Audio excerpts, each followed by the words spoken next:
भी जानती थी कि तुम चिंतित होगी, परंतु माँ, आज मुझे भीगने का तनिक भी खेद नहीं। यदि मैं आज न भीगती तो मैं वंचित रह जाती। चारों ओर धुआरे मेघ छाए थे माँ, और मैं जानती थी कि वर्षा होगी, परंतु फिर भी मैं घाटी की पगडंडी पर नीचे नीचे उतरती गई, और एक बार तो हवा ने मेरा अंशुक भी उड़ा दिया। और फिर बूंदें पड़ने लगी। माँ, तुम कुछ बोलती क्यों नहीं? अच्छा सुनो ना, वस्त्र बदल लो, फिर तुम्हें आके सब कुछ बताती हूँ। परंतु माँ, वे क्षण मैं कभी नहीं भूल सकती माँ।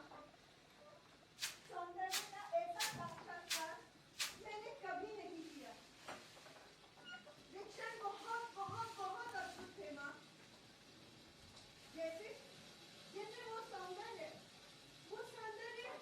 स्पर्श होते हुए भी मानसर हो।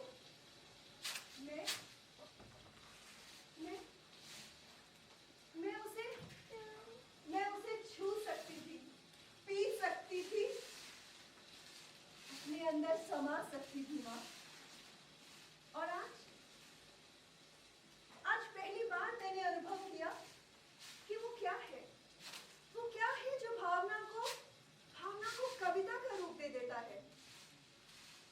वो क्या है जिसकी वजह से कोई पर्वत शिखरों पर उड़ती मेघमालाओं में खो जाता है, और जिसकी वजह से किसी को अपने तन मन की सुध-बुध नहीं रहती, और वो बनती बिगड़ती आकृतियों में खो जाता है।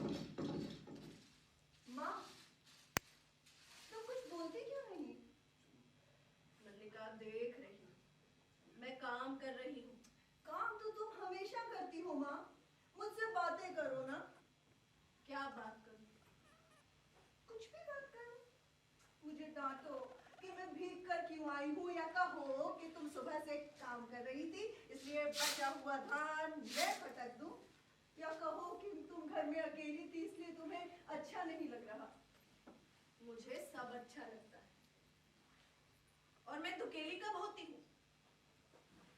तुम्हारे घर रहते मैं अकेली नहीं होती। मैं तुम्हें काम नहीं करने दूंगी। और माँ, ये क्या कह रही हो? क्या मेरे घर में रहते भी तुम अकेली होती हो? न जाने क्यों कभी तो मेरी भर्त्सना करती हो कि मैं घर में रह के तुम्हारे सभी कामों में व्यवधान डालती हूँ, और कभी क्या बात है माँ, तुम बहुत उदास लगती हो। कुछ नहीं मल्लिका, कभी कभी बैठे बैठे मन उदास हो जाता है। बैठे बैठे मन उदास हो जाता है माँ, परंतु बैठे बैठे यूं रोया तो नहीं जाता। तुम्हें मेरी सौगंध है माँ, यदि तुम मुझे ना बताओ। माँ,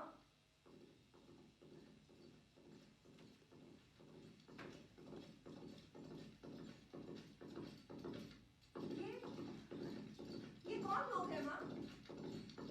संभवतः राज्य के कर्मचारी। राज्य के कर्मचारी?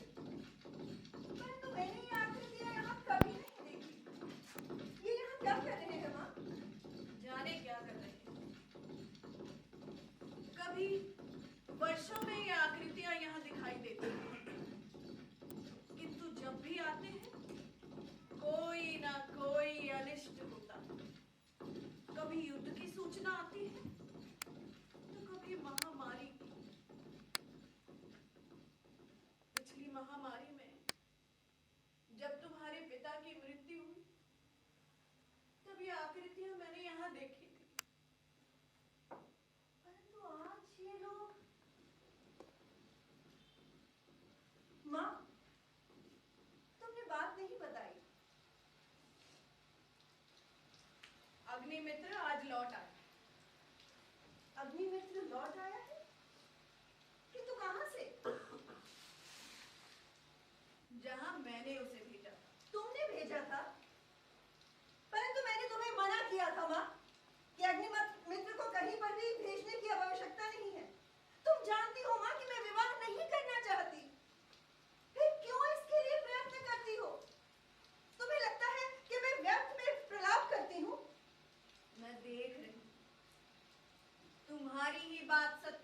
जा रही है।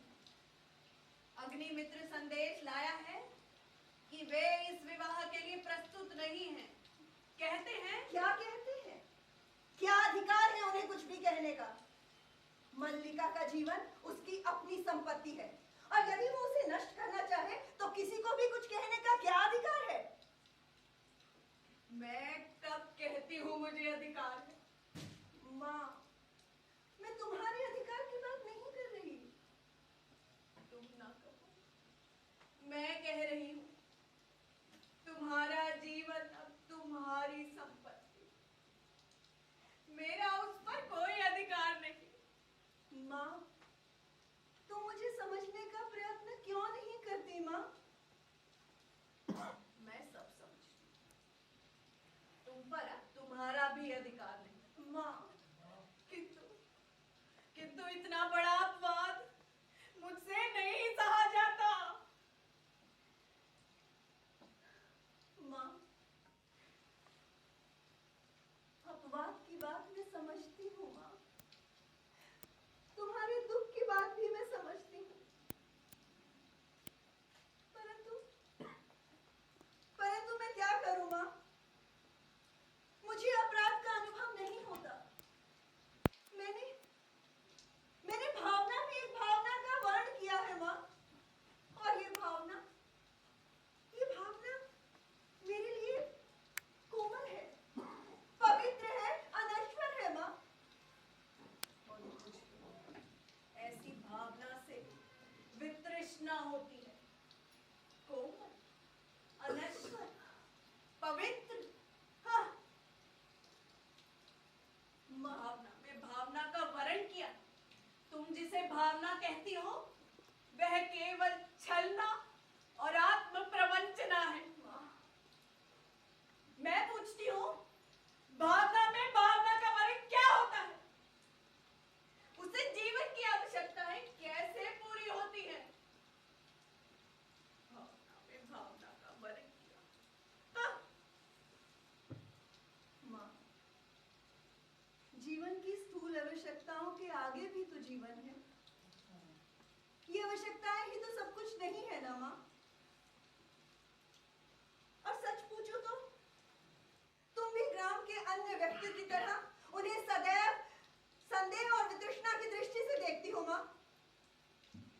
ग्राम के अन्य लोग उसे उतना नहीं जानते जितना मैं जानती हूँ।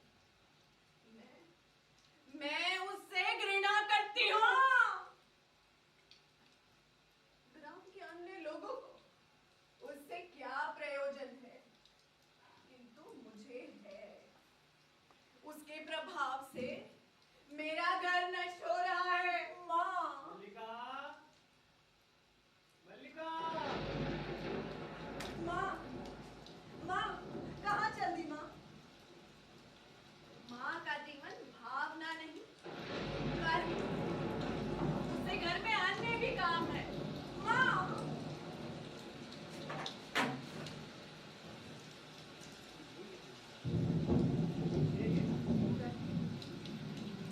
हमारा शरीर कोमल है तो क्या मेरा सह सकते हैं। अगर हम बांध सह सकते हैं तो उंगलियों का कोमल स्पर्श हमें प्राण दे भी सकता है। हम किसे कोमल आसन पर विश्राम करेंगे, हमारे अंगों पर घृत का लेप होगा, हम कल फिर वनस्थली में घूमेंगे, कोमल दूर्वा खाएंगे ना? यह आहत हरिंशावत।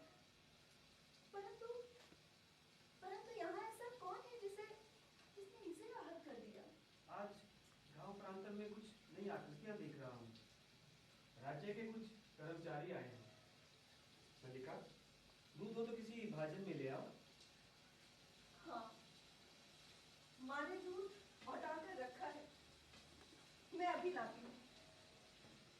जानते हो, आज हमने भी यहाँ से 2-4 राजकर्मियों को जाते देखा। माँ कहती है, जब भी ये लोग यहाँ आते हैं कुछ ना कुछ अनिष्ट होता है। वर्षा के रोमांच के बाद ये सब मुझे बहुत विचित्र लगा। जानते हो, माँ बहुत रोती है। सा महसूस कर रहे हैं। इसके नीचे से कोमल बांध पर किसी से बांध छोड़ते बना कैसे? ये जाने कहां से कुलाज बनकर मेरी गोद में आ गया। मैंने इससे कहा, मैं तुझे वहां ले जाऊंगा जहां तुझे तेरी माँ जैसा स्पर्श, माँ जैसा स्नेह मिलेगा। मल्लिका, इसे तुम अपनी बाहों में ले लो और दूध का भाजन मुझे दे दो। हम ऐसे हट नहीं करेंगे, हम दूध अवश्य पिएंगे। ऐसे दूध पिलाकर इसके कोमल मांस को और कोमल करना चाहते हो?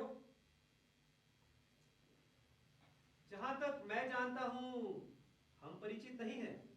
एक अपरिचित घर में आने का तुम्हारा साहस कैसे हुआ? आश्चर्य है, यही प्रश्न मैं तुमसे पूछना चाहता हूँ। हम परिचित नहीं हैं, फिर भी तुमने मेरे बांध से हाथ हिरण को यहाँ लाने में संकोच जरा भी नहीं हुआ। इस प्रदेश में हरिणों का आखेट नहीं होता राजपुरुष। तुम बाहर से आए हो इसलिए इतना ही पर्याप्त है कि हम तुम्हें इसके लिए अपराधी ना माने। अब राजपुरुष का न्याय ग्रामीण करेंगे। एक ग्रामीण, क्या तुम अपराध और न्याय के शब्दों का अर्थ भी जानते हो? शब्द और अर्थ राजपुरुषों की संपत्ति है, जानकर आश्चर्य हुआ। बहुत अच्छा लगा, बहुत समझदार लगते हो, पर इतना नहीं जानते कि एक राजपुरुष के अधिकार बहुत दूर तक जाते हैं। जल्दी करो, मुझे देर हो रही है, हरिण मुझे दे दो। हरिण शावक इस पार्वत्य भूमि की संपत्ति है राजपुरुष, और हम यहाँ के निवासी इसके सजाती हैं।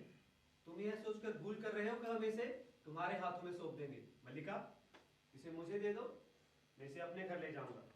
और राजपुरुष दंतु तुम्हें इसे ले जाते हुए देखता रहेगा। यह तो राजपुरुष की रुचि पर निर्भर करता है। मेरी रुचि और अरुचि क्या है? संभवतः इसका परिचय तुम्हें देना पड़ेगा। संभवतः। ठहरो राजपुरुष, हरिण शावक के लिए हट न करो। तुम्हारे लिए प्रश्न केवल अधिकार का है, परंतु उनके लिए भावना का। कालिदास निशस्त्र होते हुए भी तुम्हारी शस्त्रों की चिंता नहीं करेंगे। कालिदास, यानी जिनसे मैं हरिण शादी के लिए तर्क कर रहा था, वो कवि कालिदास हैं? हाँ हाँ, परंतु तुम कैसे जानते हो कि कालिदास कवि है? कौन नहीं जानता। उज्जैनी की राज्यसभा का हर सदस्य ऋतुसंहार के कालिदास को जानता है। क्या उज्जैनी राज्यसभा का प्रत्येक व्यक्ति उन्हें जानता है? सम्राट ने स्वयं ऋतुसंहार को पढ़ा और उसकी प्रशंसा भी की है। उज्जैनी राज्य कालिदास का सम्मान करना चाहता है और उन्हें राज्य कवि के आसन पर बिठाना चाहता है। स्वयं आचार्य उज्जैनी से इसी उद्देश्य से यहाँ आए हुए हैं। क्या उज्जैनी राज्य उन्हें राजकवि का आसन प्रदान करेगा? मुझे खेद है कि मैंने उनसे अभद्र व्यवहार किया। मुझे चलकर उन्हें क्षमा मांगनी चाहिए।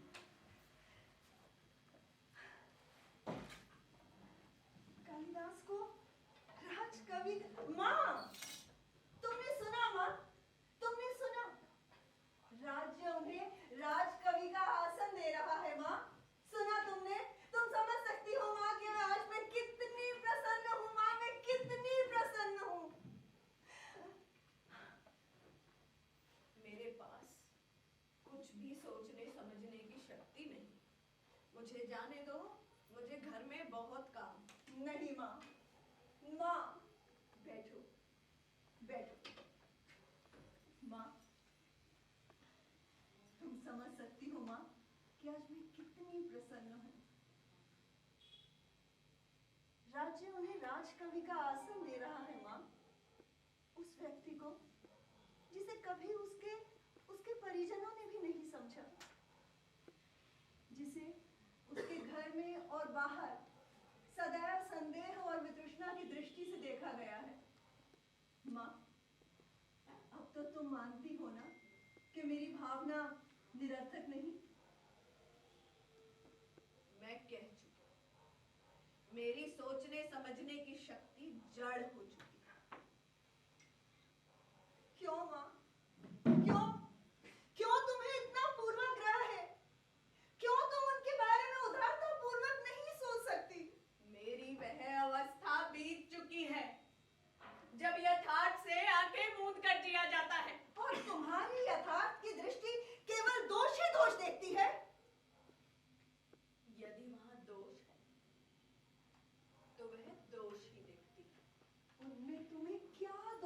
दिखाई देता है माँ? वह व्यक्ति आत्म सीमित है। संसार में उसे अपने सिवा किसी से मोह नहीं। यदि वास्तव में उसका तुमसे भावना का संबंध है तो वह क्यों तुमसे विवाह नहीं करना चाहता? माँ, तुम तो उन्हें हमेशा से जानती हो कि उनका जीवन किस तरह की विडंबनाओं से होकर बीता है। माँ, तुमके घर में वो किस तरह की स्थितियों में जी रहे हैं, और ऐसी अभावहीन और साधनग्रस्त जिंदगी में कोई विवाह की कल्पना भी कैसे कर सकता है माँ? और अब जब उसका जीवन अभावग्रस्त और साधनहीन नहीं रहेगा, तब किसी संबंध से बचने के लिए अभाव जितना बड़ा कारण होता है, अभाव की पूर्ति उससे बड़ा कारण बन जाती है। माँ, आज तक का जीवन भी तो किसी तरह से बीता है ना माँ? आगे का भी बीत जाएगा, परंतु आज जब उनका जीवन एक नई दिशा ले रहा है, तो मैं उनके सामने अपने स्वार्थ की घोषणा नहीं कर सकती माँ। मैं जा रही हूँ माँ, उन्हें जगदम्बा मंदिर में मनाने। कालिदास उज्जैनी नहीं जाना चाहते माँ, परंतु मैं चाहती हूँ कि वो राजकवि का आसन ले। मुझे जाना होगा माँ, मुझे कालिदास को मनाना होगा। कुछ तो अपने बारे में सोचो मल्लिका, वह व्यक्ति आत्म सीमित है।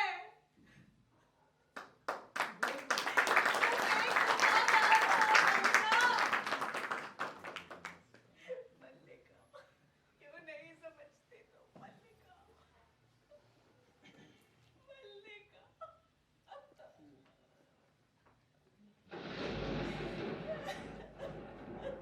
गिरे हुए मेघों ने आज समय अंधकार कर दिया, या तुम्हें ही समय का भान नहीं रहा? आश्चर्य है कि तुमने दीपक तक नहीं जलाया। दीपक जला दो। विलोम, तुम यहाँ क्यों आए हो? विलोम का युवा ना कोई आश्चर्य का विषय नहीं है अंबिका। विलोम इस घर में कभी भी आ सकता है। तुम यहाँ से चले जाओ विलोम। तुम जानते हो तुम्हारा यहाँ आना मल्लिका को सहन नहीं है, जानता हूं। मल्लिका बहुत भोली, वो लोक नीति के बारे में कुछ नहीं जानती है। वह नहीं चाहती मैं इस घर में आऊं क्योंकि कालिदास नहीं चाहता। और कालिदास क्यों नहीं चाहता? क्योंकि मेरी इन आंखों में कालिदास को अपने हृदय का सत्य झांकता दिखाई देता है, उसे उलझन होती है। और ये तो तुम जानती हो अंबिका कि मेरा एकमात्र दोष यह है कि मैं जो अनुभव करता हूं स्पष्ट कह देता हूं। मैं इस समय तुम्हारे दोष अदोष का विवेचन नहीं करना चाहती। तुम यहाँ से चले जाओ। देख रहा हूं कि तुम बहुत दुखी हो। और तुम दुखी कब नहीं रही अंबिका? तुम्हारा तो जीवन ही पीड़ा का इतिहास रहा है। पहले से कितनी दुबली हो गई। सुना है कालिदास उज्जैनी जा रहा। मैं नहीं जानती। राज्य की ओर से उसका सम्मान होगा। वो राजकवि बनके राजधानी में रहेगा। मुझे लगता है कि उसके जाने से पहले मल्लिका का और उसका विवाह हो जाना चाहिए। इस विषय में तुमने कुछ तो सोचा होगा। मैं इस बारे में कुछ भी नहीं सोचना चाहती। तुम मल्लिका की मां इस बारे में कुछ सोचना नहीं चाहती? आश्चर्य है। तुम यहाँ से चले जाओ विलोम। कालिदास राजकवि बन के उज्जैनी में रहेगा और मल्लिका, जिसके कारण उसका नाम पूरे प्रांतर में अपवाद का विषय बना हुआ है, यहां पीछे पड़ी रहेगी। क्यों अंबिका, क्यों? क्या इस दिन के लिए तुमने सारी पीड़ा सही है? अरे दूर से देखने वाला व्यक्ति भी बता सकता है कि इतने वर्षों में तुमने कैसे अपनी आत्मा को गिलाया है, कैसे समय ने तुम्हारे मन शरीर को तिल तिल करके तोड़ा है। तुमने इतना संघर्ष किया है कि मल्लिका को अभाव का अनुभव नहीं होना चाहिए, परंतु आज जब प्रश्न उसके जीवन भर के अभाव का है, तुम उसकी मां उसके बारे में सोचना नहीं चाहती। बेहद आश्चर्य है।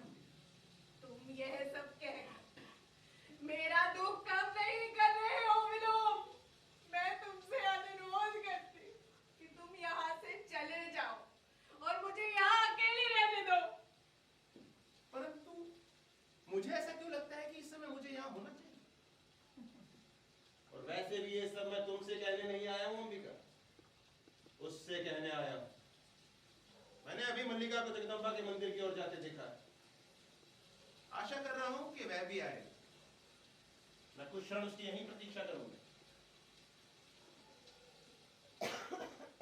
अधिक प्रतीक्षा नहीं करनी पड़ेगी विलोम।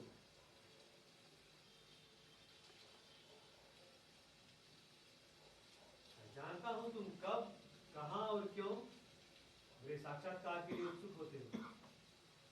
कहो, आजकल किन छंदों का अभ्यास कर रहे हो? छंदों का अभ्यास मेरी वृत्ति नहीं है।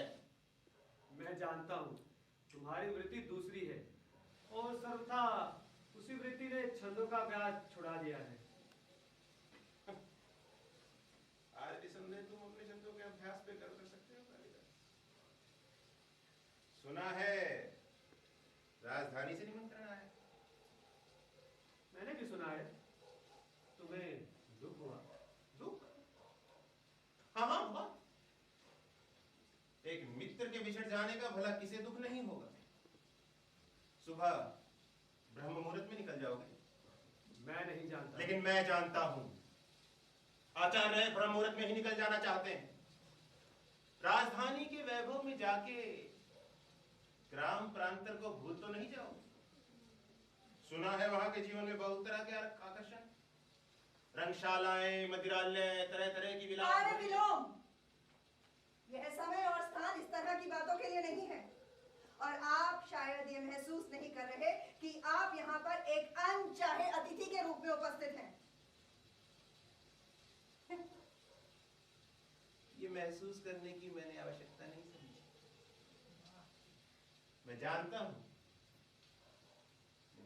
मल्लिका कि तुम मुझसे घृणा करती, लेकिन मैं तुमसे घृणा नहीं करता। और मेरे यहां होने के लिए इतना ही कारण पर्याप्त है। कालिदास, उज्जैनी जा रहे हैं, तो क्या मैं तुमसे एक प्रश्न पूछ सकता हूं? हाँ हाँ, मैं तुम्हारा प्रश्न सुनने के लिए उत्सुक हूं। अंबिका, मल्लिका, तुमने कहा कि मुझे यहां होने की आवश्यकता नहीं, परंतु मैं अंबिका से मिलने आया। और यह कोई अप्रत्याशित बात नहीं है। बहुत दिन हुए थे तो भेंट नहीं हुई। विलोम का कुछ भी करना अप्रत्याशित नहीं है। हाँ, कुछ ना करना अवश्य अप्रत्याशित हो सकता है। ये वास्तव में प्रसन्नता का विषय है कालिदास, कि हम एक दूसरे को इतनी निकटता से जानते हैं। निसंदेह मेरे स्वभाव में ऐसा कुछ भी नहीं है जो तुमसे छुपा है। विलोम क्या है? एक असफल कालिदास। और कालिदास क्या है? एक सफल विलोम।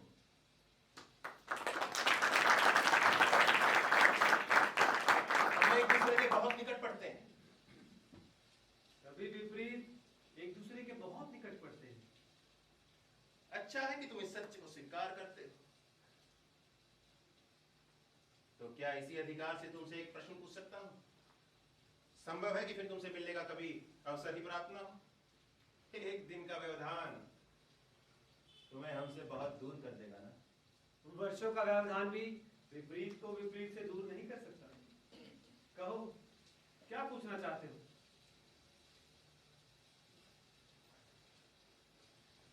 मैं जानना चाहता हूं कि तुम वही कालिदास हो ना, तुम्हारा अभिप्राय नहीं समझा। मेरा अभिप्राय है कि तुम वही कालिदास हो ना जो कल तक थे। आर्य विलोम, मैं इस तरह की अनर्गलता क्षम्य नहीं समझती। अनर्गलता? कैसी अनर्गलता? मैं तो बहुत सार्थक प्रश्न पूछ रहा हूं। क्यों कालिदास, मेरा प्रश्न सार्थक नहीं? क्यों अंबिका?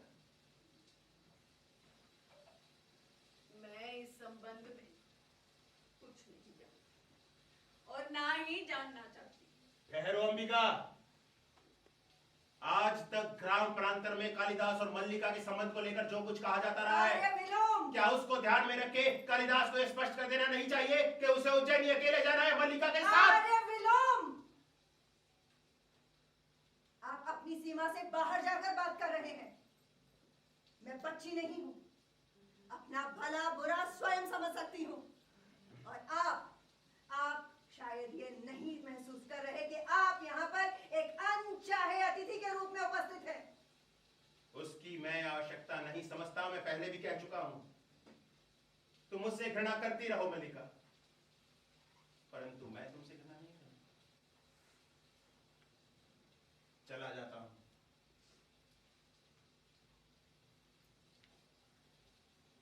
परंतु हां, एक प्रश्न कालिदास से भी कहना चाहता हूं। तुम कालिदास के बहुत निकट हो, मैं ये जानता हूं, परंतु मैं कालिदास को तुमसे कहीं अधिक जानता हूं।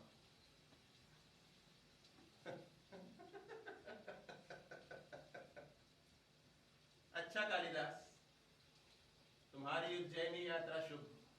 तुम जानते हो कि विलोम तुम्हारा ही छुट्टी निकल। यह मुझसे ज्यादा कौन जान सकता है। अच्छा मल्लिका,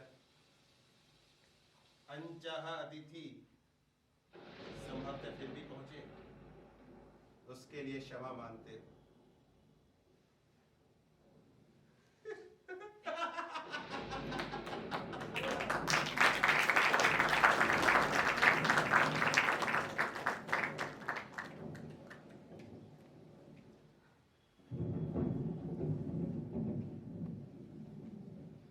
तुम फिर उदास हो गए। देखो, तुम मुझे वचन दे चुके हो। समझ में नहीं आई। मैं उज्जैनी जाने के लिए उत्सुक नहीं हूँ। और वो प्रश्न में होना यहाँ बैठ।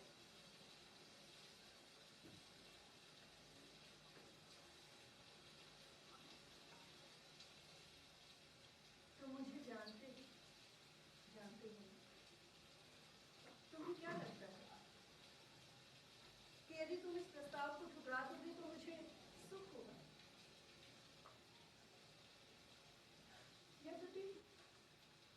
यद्यपि तुम्हारे चले जाने से मेरे अंतःकरण को एक रिक्तता छा देगी।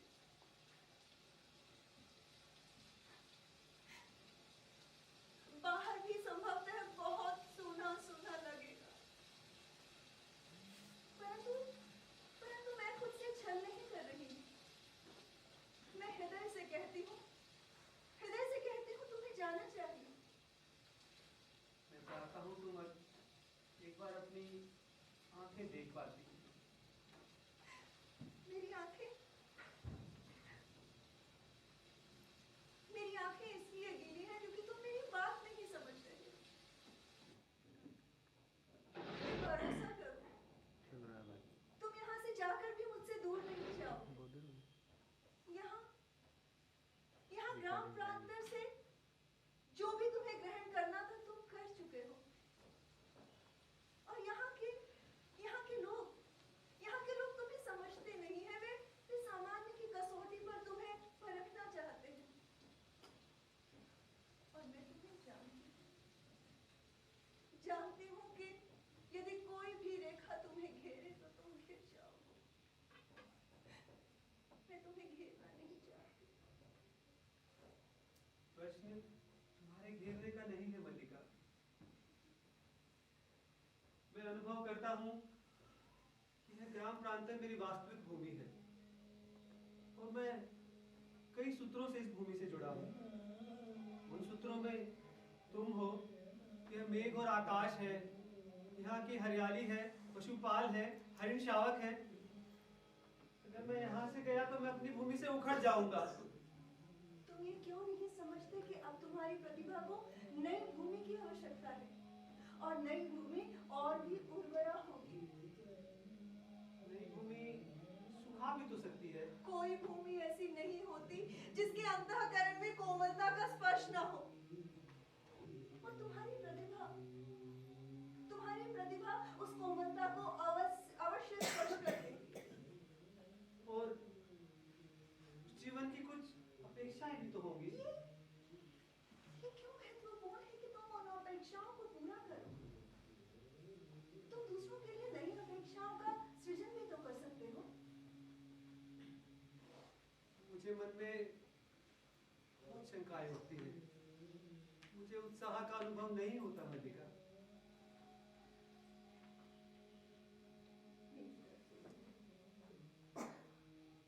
क्या अभी उत्साह का अनुभव नहीं?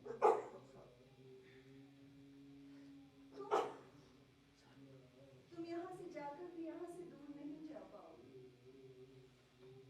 यहाँ ग्राम प्रांतर की वायु, यहाँ के मेघ और यहाँ के हरिण, इन सबको तुम अपने साथ ले जाओगे। और मैं भी तो तुमसे दूर नहीं होंगी। जब भी तुम्हारे समीप होना चाहूंगी ना, पर्वत शिखरों पर जाकर मेघमालाओं से घिर जाया करूंगी।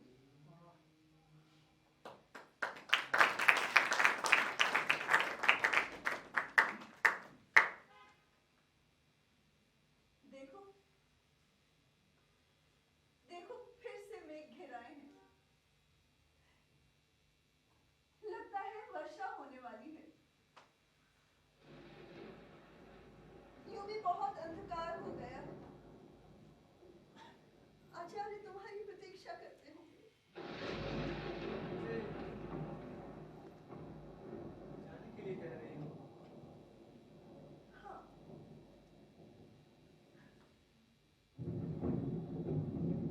मगर तुम देखना, तुम्हारे जाने के बाद मैं बहुत प्रसन्न रहूंगी। बहुत घूमूंगी और हर संध्या जगदम्बा के मंदिर में जाके सूर्यास्त देखा करूंगी। इसका अर्थ है मैं तुमसे विदा लूं। नहीं, विदा नहीं दूंगी तुम्हें। परंतु चूंकि तुम जाते हो, ये प्रार्थना अवश्य करूंगी कि तुम्हारा पथ प्रशस्त हो। जाओ।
इतना बड़ा फल लाए हैं कि अब राज्य के स्थपति हमारे घर की भित्तियों का परिसंस्कार कर देंगे।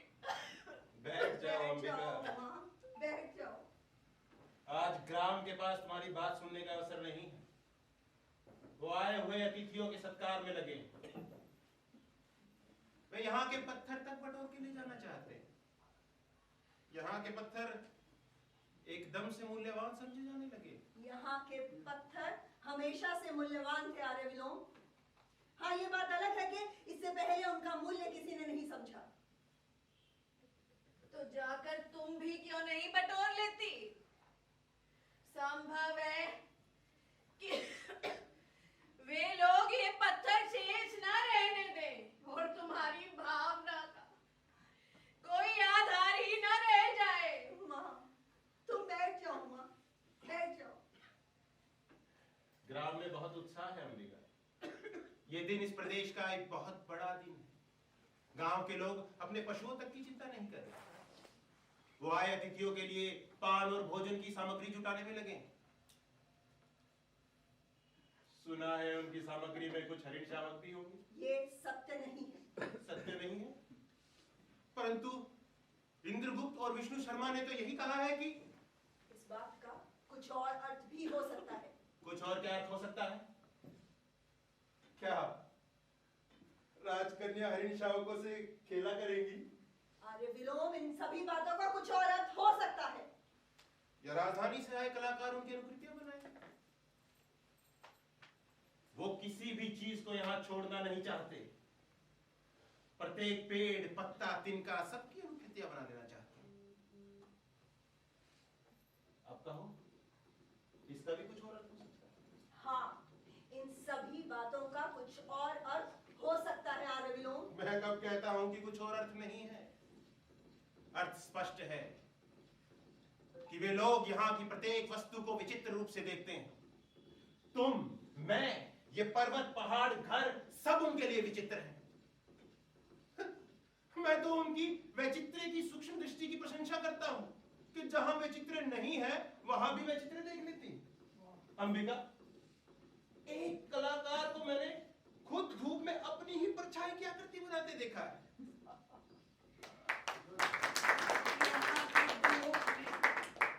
उन्हें अपनी छायाएं अवश्य और सी लगती होंगी।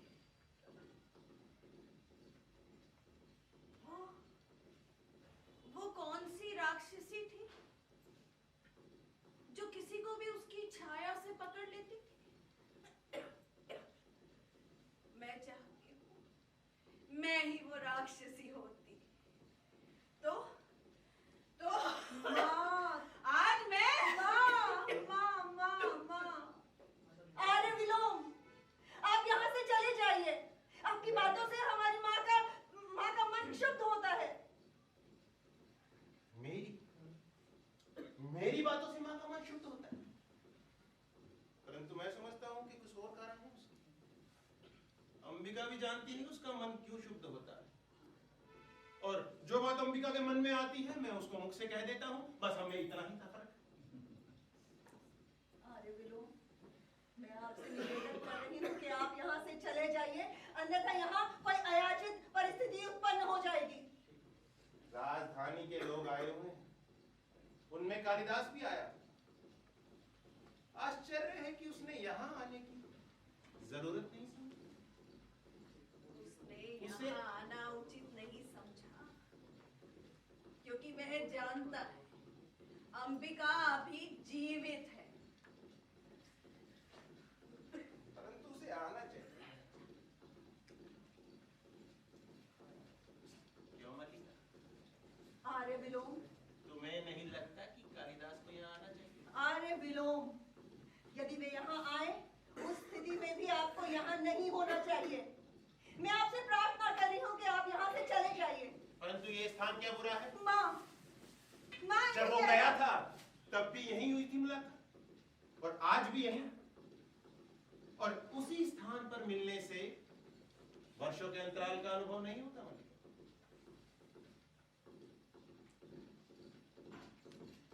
पर्वत शिखर से कुछ अश्वारोही को आते देख रहा हूं। संभवतः कुछ क्षण वो इस बार यहाँ रुके। आदि विलोम, अगर रुकेंगे तो मैं भी उनसे कुछ अच्छे पूछ लूंगा। यदि आपको उनसे मिलना ही है तो यही एक स्थान नहीं है। मैं आपसे निवेदन करती हूँ, आप यहाँ से चले जाइए। चला जाता हूँ, परंतु मुझे यह नहीं समझ आता कि मेरे यहाँ रहने से क्या अयाचित स्थितियां उत्पन्न होती हैं। अच्छा अंबिका, मुझे तुम्हारे स्वास्थ्य की बहुत चिंता रहती है। जितना घृत और मधु चाहिए बताओ, मैंने अभी नया निकाला है। हमारे घर में पर्याप्त मधु है। मैं जानती थी, आज से नहीं तब से ही जानती थी। वह आता तो मुझे आश्चर्य होता। अब आश्चर्य नहीं है, प्रसन्नता। परंतु मुझे प्रसन्नता है कि मैं उसके विषय में ठीक सोचती थी। परंतु मुझे बहुत दुख है। भावना है, कोमल भावना, बहुत बहुत कोमल भावना। माँ, परंतु मुझे इसका बहुत खेद है अंबिका। उसे आना चाहिए। कोई भी संबंध को इस तरह से कैसे तोड़ सकता है? विशेषकर वो जिसे कवि का कोमल हृदय प्राप्त। परंतु लगता है उसने कभी मित्र माना नहीं। और वैसे भी मित्रता समान की समान से होती है। ठीक है मलिका, मैं चला जाता हूं। मैं नहीं चाहता कि मेरे यहां रहने से कोई अयाचित स्थिति उत्पन्न हो।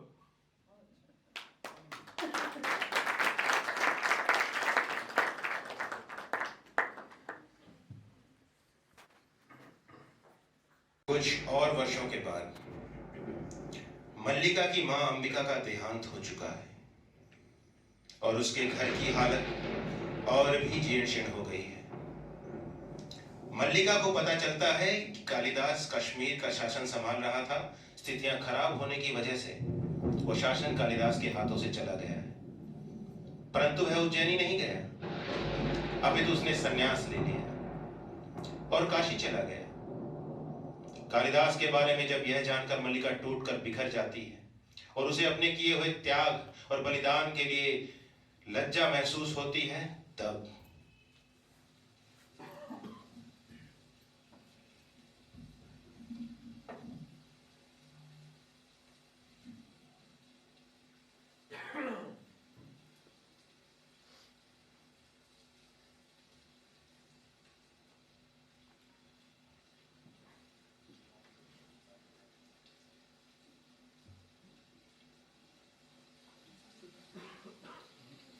नहीं,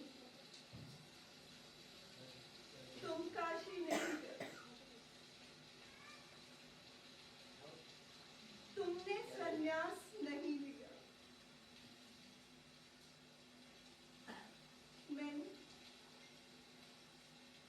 मैंने तुम्हें इसलिए यहाँ से जाने को नहीं कहा था। मैंने इसलिए भी नहीं कहा था कि तुम जाकर कहीं का शासन भाग संभालो। परंतु फिर भी जब तुमने ऐसा किया, मैंने तुम्हें शुभकामनाएं दी। यद्यपि तुमने वे शुभकामनाएं प्रत्यक्ष ग्रहण नहीं की।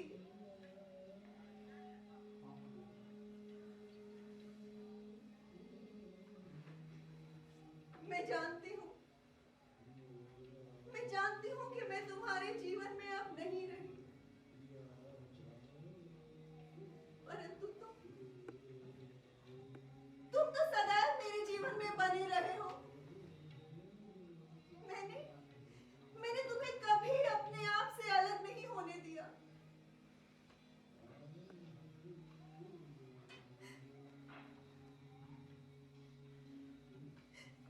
तुम रचना करते गए और मैं समझती रही कि भी कुछ अर्थ है, मेरे जीवन की भी कुछ उपलब्धि है। और आज मेरे जीवन की उपलब्धि से मुझे इस तरह से अलग कर दोगे?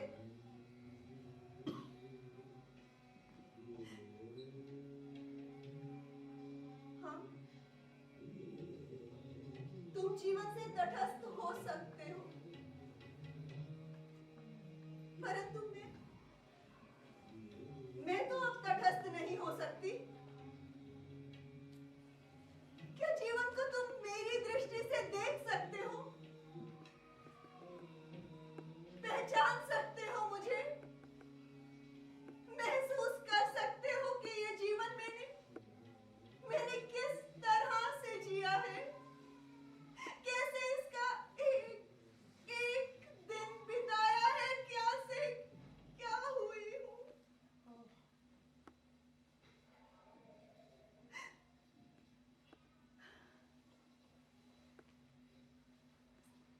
इस जीव को देखते हो,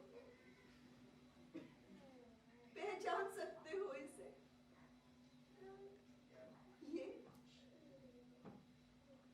ये मेरे अभाव की संतान है, क्योंकि जो भाव तुम थे वो कभी कोई नहीं हो सका। और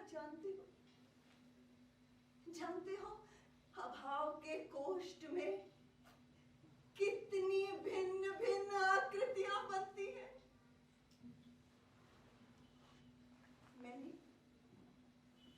मैंने अपना नाम खोकर एक विशेषण उपार्जित किया है। व्यवसायी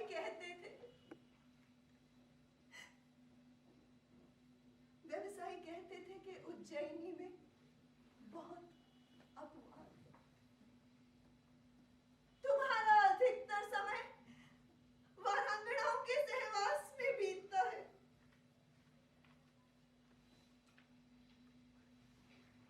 क्या वारांगना का ऐसा रूप देखा है?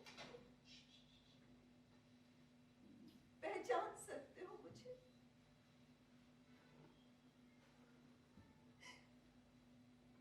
मैं अभी भी उसी तरह पर्वत शिखरों पर जाकर मेघमालाओं में खो जाती हूँ, उसी तरह मेघदूत की पंक्तियां पढ़ती हूँ।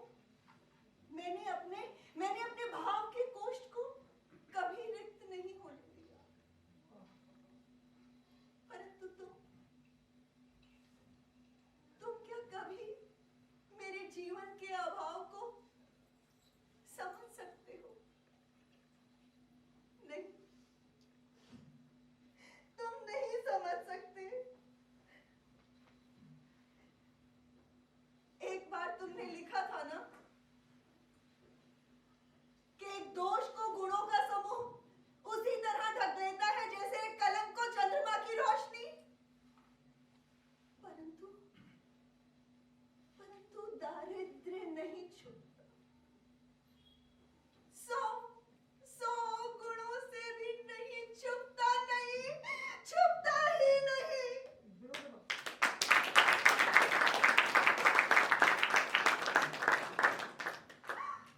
100 गुणों को छान देता है, खत्म कर देता है।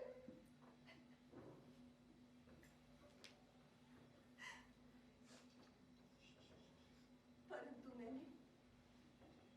मैंने ये सब सहन कर लिया, क्योंकि मैं अपने को नहीं, तुम में खुद को देखती थी। परंतु आज मैं सुन रही हूं कि तुम जीवन से तटस्थ हो रहे हो, संन्यास ले रहे हो। उदासी क्या मेरे जीवन की सत्ता से एक बार फिर मुझे वंचित कर दोगे?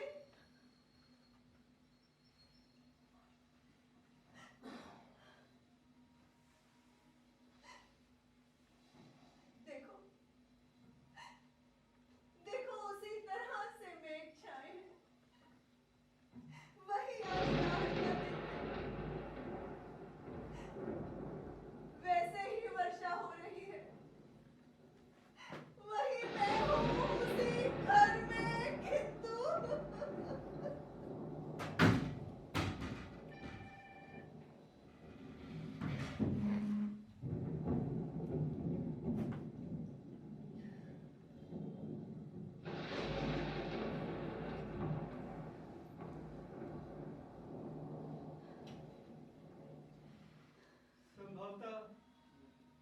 पहचानती नहीं है, और ना पहचानना ही स्वाभाविक है,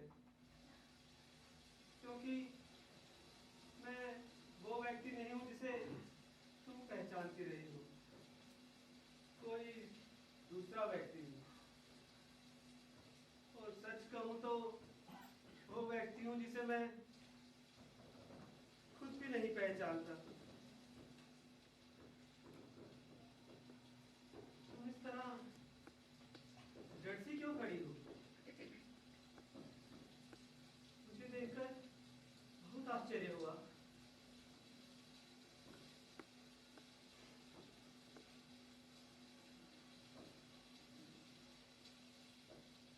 आश्चर्य।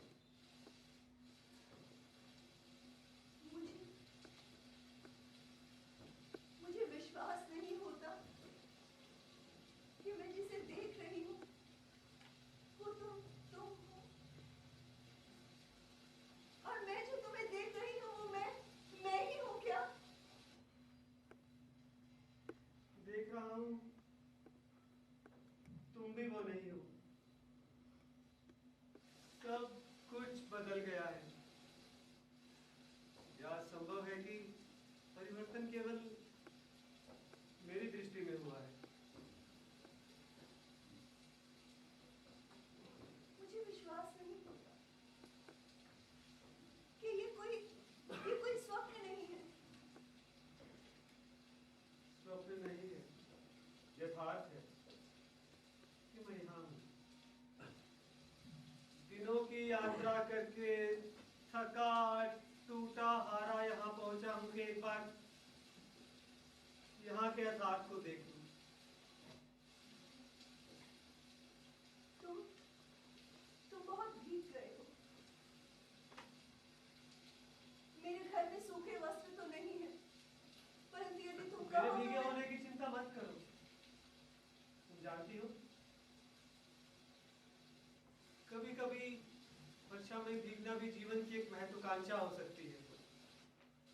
वर्षों बाद भीगा हूं, अभी रुकना नहीं चाहता।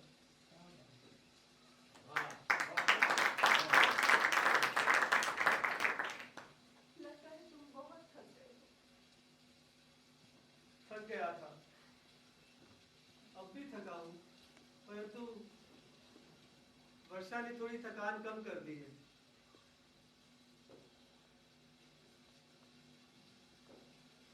तुम सचमुच पहचाने नहीं जाते। तुम भी कहाँ पहचानी जाती है?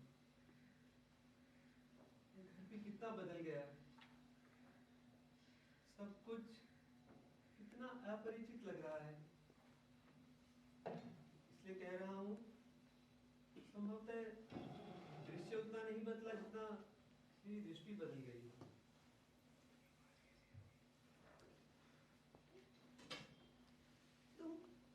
तुम बैठ जाओ।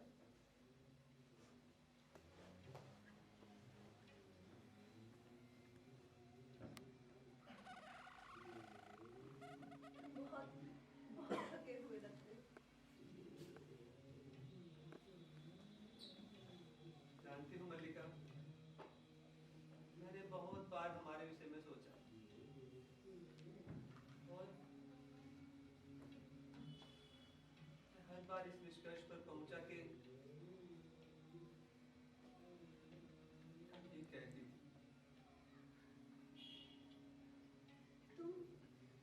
तुम्हारी आंखों से लगता है तुम अभी भी स्वस्थ नहीं हो। आज ही मुझे पता चला कि तुम कश्मीर का शासन छोड़कर आ गए हो। हाँ, प्रभुता और सत्ता से मोह छूट गया है। आज मैं उन सब से मुक्त हूँ जो मुझे वर्षों से कसता रहा है। कश्मीर के लोग सोचते हैं कि मैंने संन्यास ले लिया है, परंतु मैंने संन्यास नहीं लिया। मैं केवल मातृगुप्त के कलेवर से मुक्त हुआ हूँ कि एक बार पुनः कालिदास के कलेवर में जी सकूं। और तुम्हारे साथ भी। तुम्हारी आंखें, जाने के दिन तुम्हारी आंखों का जो रूप महका था, आज तक मेरी स्मृति में अंकित है। मैं हमेशा हर समय द्वार बंद। नहीं नहीं हर नहीं, समय द्वार बंद। द्वार बंद रहने दो। देख तो लो कौन आया है। वर्षा का दिन है, कोई भी हो सकता है। तुम बैठ जाओ। परंतु यह स्वर मुझे बहुत विचित्र सा लगा। तुम उसे जाने दो, तुम कहते रहो जो कह रहे थे। मुझे ऐसा लगा जैसे इस घर की हर वस्तु की तरह यह भी किसी परिचित स्वर का बदला हुआ ही रूप था।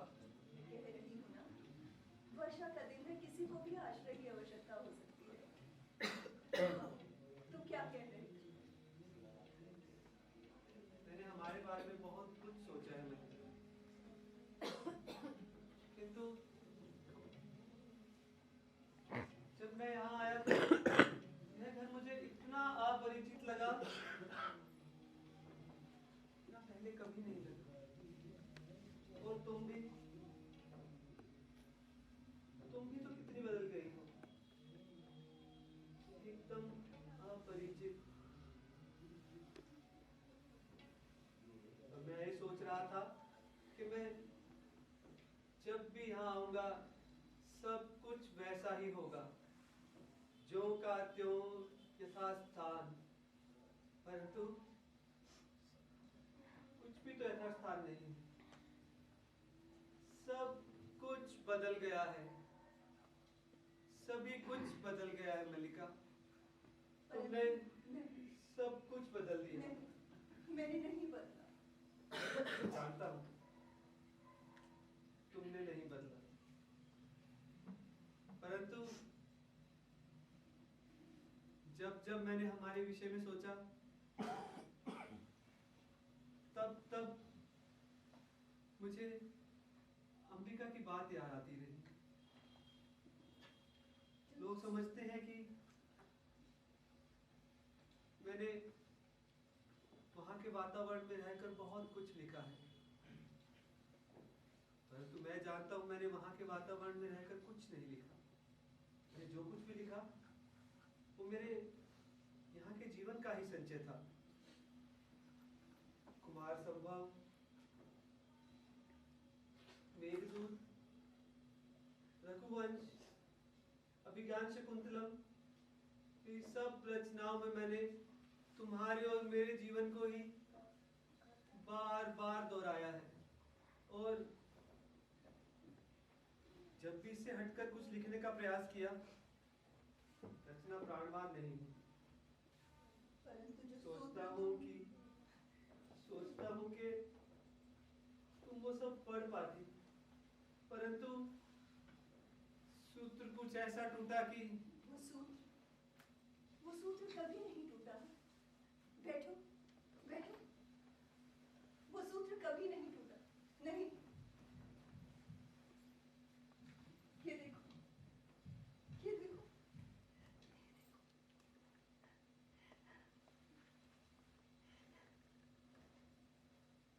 मेघदूत, यह मेघदूत की प्रतिलिपि तुम्हारे तक कैसे पहुंच गई? उज्जैनी से आने वाले व्यापारियों से मैंने मंगवाई थी। उज्जैन से आने वाले व्यापारियों से? लेकिन इसकी प्रतियां तुम्हें कैसे उपलब्ध हो गई? कभी साल दो साल में वहां से आने वाले व्यापारी यहाँ से भी गुजरते थे। मैंने उनसे कहकर मंगवाई थी। और इसके लिए धन? कहा ना, वर्ष दो वर्ष में कभी कोई एक प्रतिलिपि मिल पाती थी। धन एकत्रित करने के लिए बहुत समय रहता था।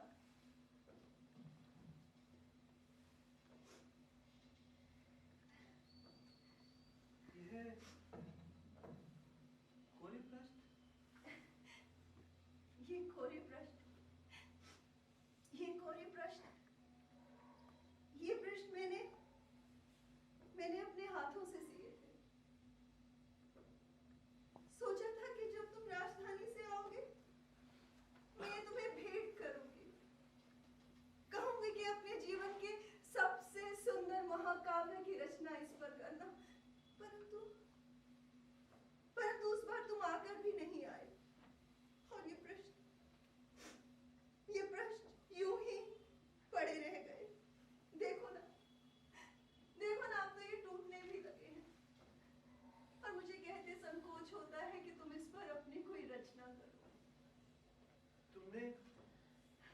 तुमने पृष्ठ मेरे लिए लिखे थे कि मैं इस पर कोई महाकाव्य की रचना करूं।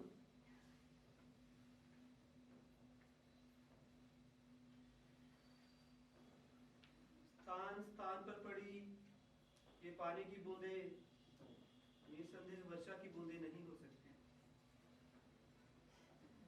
तुम्हारी आंखों ने इस पर बहुत कुछ लिखा है मल्लिका। क्या बात है।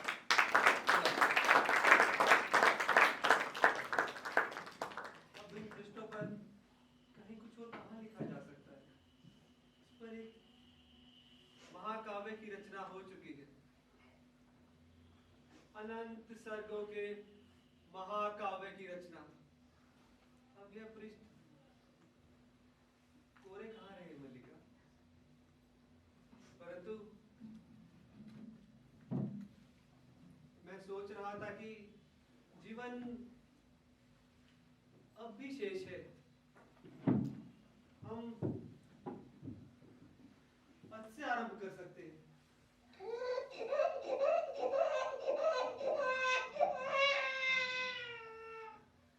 ये किसका स्वर है मल्लिका? यह मेरा वर्तमान है।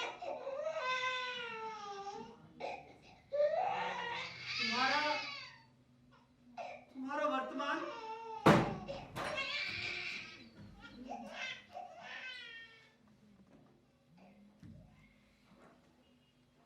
भीगे दिन में फिसल कर गिरे और गिरे खाई में। कितनी बार भैया विलोम कि बहुत ऊंचे मत चढ़ो,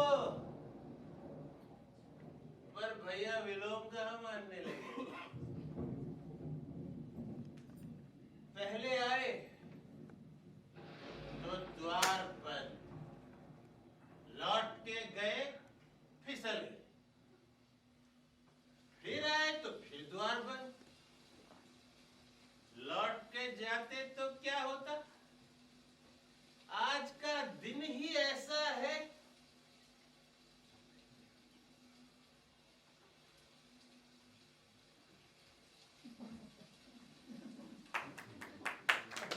न जाने आपको को क्या हुआ।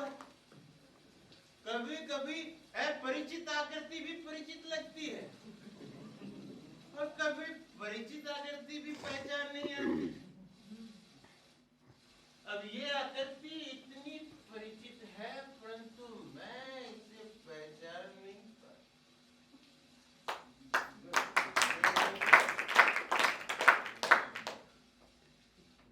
तुम मुझे जानते हो। आकृति बदल गई है परंतु व्यक्ति आज भी वही हो। शब्द भी वही है और स्वर भी।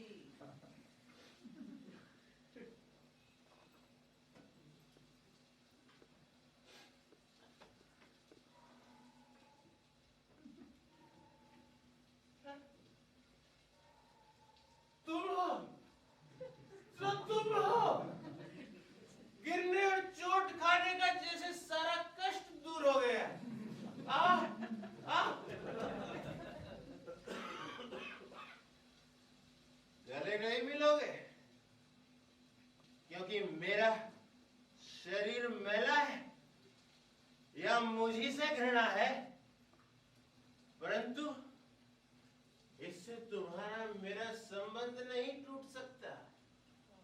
जाते समय तुमने क्या कहा था कि विलोम हम दोनों में बहुत निकटता का संबंध है। नहीं कहा था। इतने वर्षों में मैंने उस निकटता में अंतर नहीं आने दिया और मुझे तो लगता है कि हम और भी निकट हो गए हैं। क्यों मल्लिका? मैं सत्य नहीं कहता। तुम महास्तंभित से क्यों खड़ी हो? विलोम इस घर में अब कोई अयाचित अतिथि नहीं है। वो अधिकार से आता है। वो कालिदास का आतिथ्य भी कर सकता है और उपकर्म भी। नहीं कहोगे कैसी आकस्मिक बात है, मैं गया था तब भी हम यही मिले थे, आया हूं तब भी हम यही मिले। परंतु सच पूछो तो हम जब भी मिलते यही मिलते। तुमने कालिदास के आतिथ्योपकर्म की कोई व्यवस्था नहीं की। जानते हो ना कि इतने वर्षों में कोई ऐसा महान कवि अतिथि आए तो उसका आतिथ्य होना चाहिए। और जानती हो कालिदास को इस प्रदेश के हरिण शावकों से कितना मोह है। एक हरिण शावक इस घर में भी है। तुमने मल्लिका की बच्ची को नहीं देखा? उसकी आंखें किसी हरिण शावक से कम सुंदर नहीं। और जानते हो अष्टावक्र क्या कहता है? अष्टावक्र कहता है विलोम।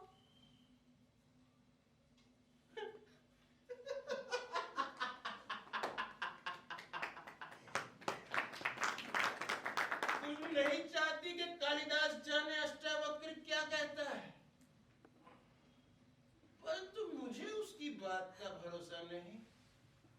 संभवतः कालिदास बता सके कि बच्ची की आकृति विलोम से मिलती है या विलोम। चलो देखोगे? यहां से चले जाओ विलोम। चला जाओ। इस घर से या ग्राम प्रांतर से ही?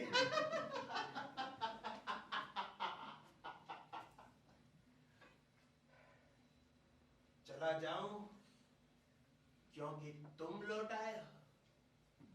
वर्षों से छोड़ी हुई भूमि तुम्हें अपनी प्रतीत होने लगी है।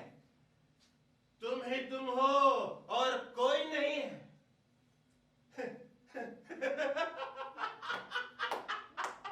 जैसे तुमसे बाहर जीवन की गति ही नहीं। परंतु समय निर्दयी नहीं है कालिदास। उसने औरों को भी सत्ता दी है, अधिकार दिए हैं। वो धूप और नैवेद्य लिए घर की देहली पर नहीं खड़ा रहा। उसने औरों को भी निर्माण का अधिकार दिया। तुम्हें उसके निर्माण से वितृष्णा होती है, क्योंकि जहां तुम खुद को देखते थे देख नहीं पाते।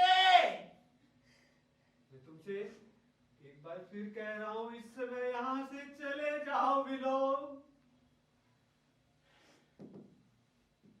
चला जाता हूं, इसलिए नहीं कि तुम कहते हो, इसीलिए कि अतिथि का मान होना चाहिए।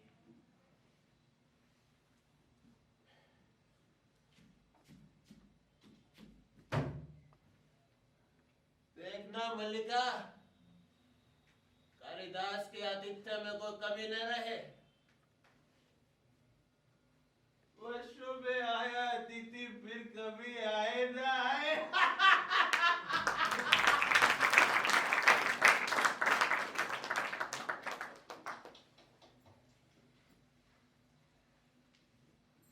जानती हूँ मल्लिका,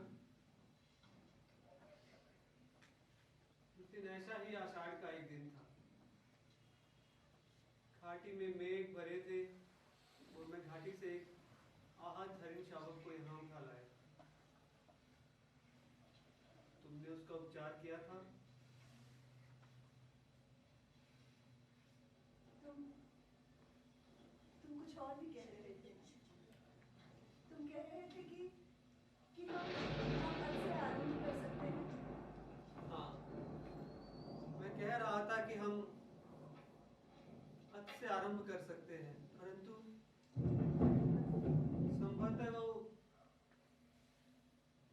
इच्छा और समय के बीच द्वंद्व था। और अब देख रहा हूं कि समय अधिक शक्तिशाली है, क्योंकि